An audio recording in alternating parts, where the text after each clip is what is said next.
La Revolución Francesa.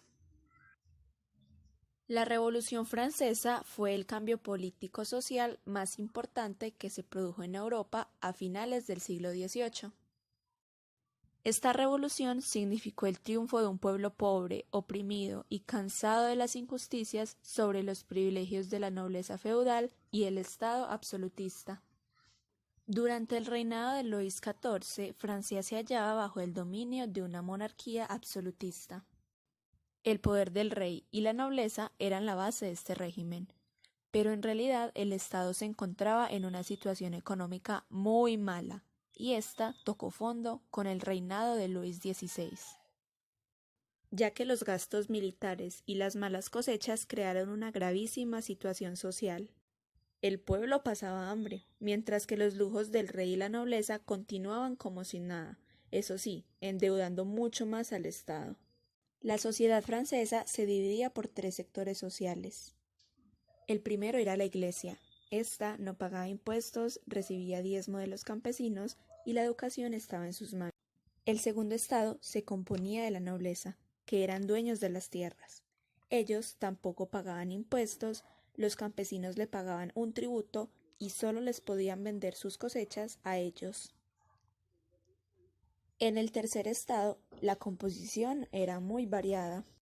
Por un lado, campesinos y jornaleros pequeños hacían trabajos artesanales y trabajos domésticos.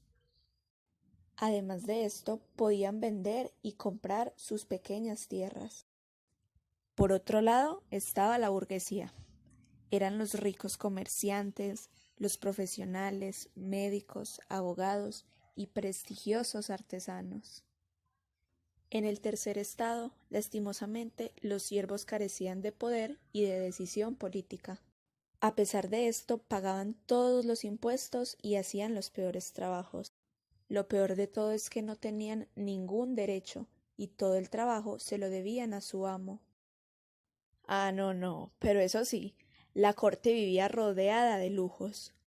En base a estas injusticias, se debía tener un Estado centralizado, que protegiera e impulsara las actividades económicas de la gente pobre.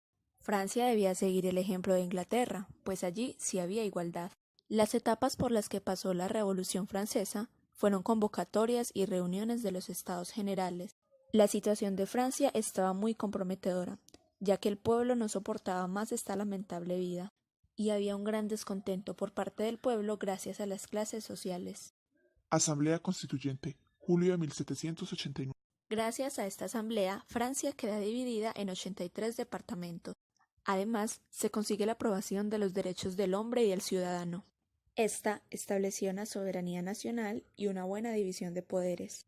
Gracias a esto, por fin se daría libertad, igualdad y libertad total de expresión.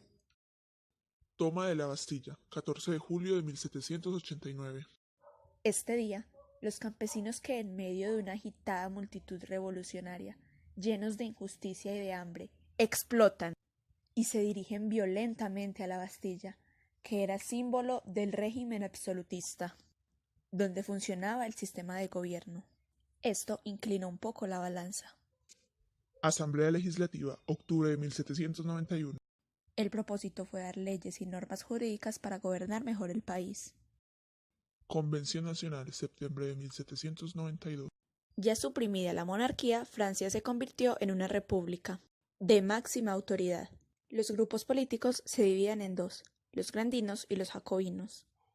A la final, la alta burguesía apoyó a los girondinos. Ellos querían instaurar una actitud moderada ante los cambios políticos. Convención Montañesa, junio de 1793. La pequeña burguesía toma el poder en Francia. Muere la reina María Antonieta, decapitada. Convención Termodoriana, julio de 1794. Allí suceden grandes golpes de Estado, pero el ejército lo soluciona. Francia en ese momento se encuentra en una gran crisis económica e inestabilidad política, lo que conlleva a una intervención del ejército. ¿Pero a manos de quién? No es un pájaro, ni un avión. Fue a manos de Napoleón. Bueno, y en 1799 fue la última forma de gobierno de la Revolución Francesa. Algunas de las consecuencias fueron: se destruyó el sistema feudal, Se difundió la Declaración de los Derechos del Hombre y del Ciudadano. Además, la separación de la Iglesia y el ejército, o sea, separar la religión de la política. La revolución logró mejorar considerablemente las condiciones políticas y sociales de Francia. Así concluye mi trabajo de la Revolución Francesa. Ahora estoy seca y necesito agua.